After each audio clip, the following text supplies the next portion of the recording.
I think I want to do it anyway because a lot of people were expecting my feeling about Manifesta, so I was there. Now it's closed. It's closed. It's very sad because last night was suddenly the last night, and it's like I feel like they should have made good for the lost months and added on, but somehow that wasn't meant to be. Okay, so it was not. I imagine. I have to say I was not really convinced by the Manifesta in Marseille, but I think it was very difficult to do it. Was it?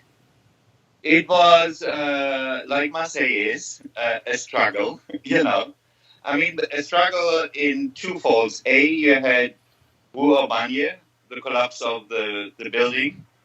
Rue d'Aubagne. Yeah. Yes. Okay. And you had a very toxic local political situation. And in the lead up to a local election, where, like the mayor for 25 years, first time, didn't run for mayor again, but yet the party wanted to win. So, and that kind of repression was felt even on the curatorial level, Why? Well, I mean, it starts with, like, for example, we wanted to have all the labels also in Arabic, and the city government said no. And why in Arabic? Because you need to understand that that 50%, if not more, of the population of Marseille is not white French. 50%? If not more. Yeah, but what is French? I mean, if you say that some Muslim people are not French, it's a mistake. No, I'm not saying they're not French. I'm not. I'm saying they're also, in terms of accessibility, why not afford them the access to works by having a language that they're maybe more familiar with? It's not about. I'm not entering in your French nationalism. No. Not that is a trap. But I'm just saying, like, if a large part of the population or of city inhabitants could relate to another language better, why not affording them the access to contemporary art by making that accessible through introducing a second language? But for me, it was.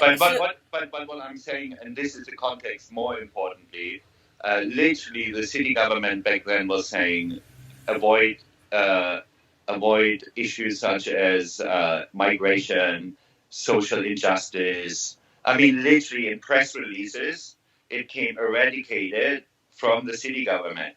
And they were paying for example, you. The posters were supposed to be red and black, not strawberry sorbet and black. No, and you send it into the city council. You send red into the city council. Out comes pink. And so that's what I'm saying. It is. It was quite a repressive environment. And the city council was the one giving the biggest amount of money? Exactly. And that is, conceptually, that is obviously the problem of Manifesta, and by that I mean the organization, that in one way you get money from the very same entity that you also maybe sometimes critically reflect upon, and that doesn't necessarily always go down well. It's also understandable. But there was also an issue with the COVID, right? For example, I was waiting for Marc Camille Chamovit's exhibition, and so what did happen? There was a ghost of Marc Camille Chamovit. For example, with Marc Camille, that was sort of the biggest loss and pain. Yes. Because Marc Camille has not only is he elderly, but he also has a lung condition that, on advice of the doctor, since March he has not left the house. Oh wow! So I mean, like for him to get COVID would mean certain death. So and to. But you could have transported the pieces. No, because again, not everything works via Zoom or FaceTime. And some works require the artist's presence, and particularly with Mark, he's so particular how he installs things. It just would not be possible. And so what we did is sort of an exhibition that communicates the absence of the artist, the loss, the pain, by, for example, having still the nails of the previous exhibition, which happened to be a Man Ray exhibition, in the nails visible in the walls, and essentially one of the central, at least in people's mind, central venues of Manifesta or of the city, the Cantini Museum, having it very sparse and empty, and a work that is more an allegory on the work here and there, is sort of communicating the absence of Mark, who is there but not here. Yeah, and what can feel the absence for sure. It was a bit painful. I mean, you go there, but luckily there was a surrealist work. You see, it's interesting because that particular exhibition has annoyed a lot of people, and that annoyance was intended. It's not that it wasn't a fault. It was meant to be exactly like that. Okay, so you achieved it. What? So you achieved your goal.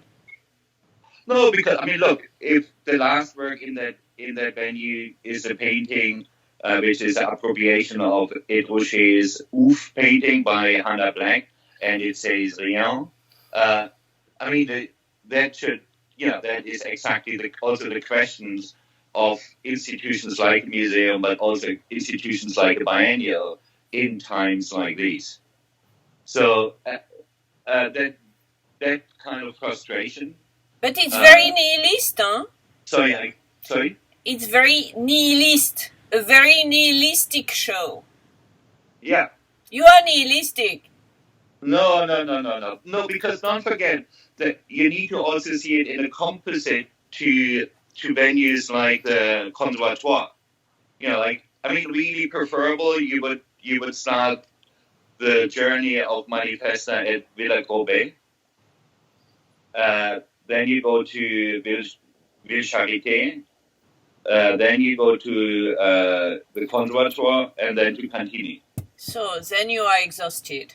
I did that for one day, and it was too much because you go in certain places and there's not much to see, so you are very disappointed. When you go to conservatoires, that's okay, there's a lot to see and the place is spectacular. But in other places, like if you go to Centre Bourse and to the Museum of the History of Marseille, there's one piece which is a bit not strong. But the only thing you find is this double head.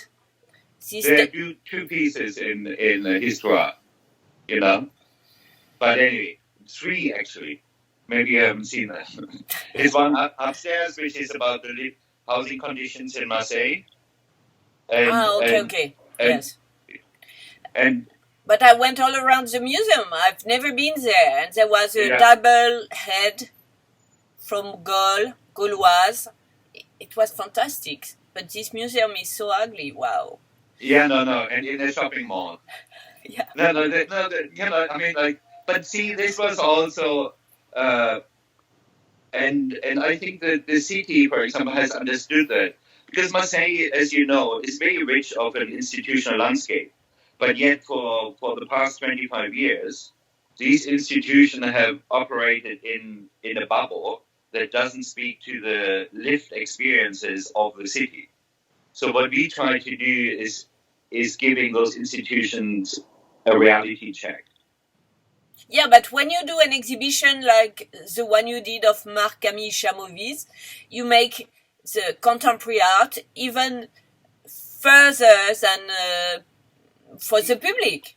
Hold on a second, but I don't think it's fair to just drill on Marc-Camille. I think I explained why it is how it is because he could not travel, and to cast over the existence of a pandemic would also be false, you know. So to make that loss visible and the need for artists through their absence, I think is a legitimate gesture. Equally, in terms of lived experiences, you have a huge installation by Tuan Andunegen at the Conservatoire, which looks at the conditions of undocumented migrants in Marseille. Yeah, I've seen that. And at the Conservatoire, it's excellent. Yeah, exactly. And so again. But why not to have given up at Cantini and to accept that you could not do an exhibition?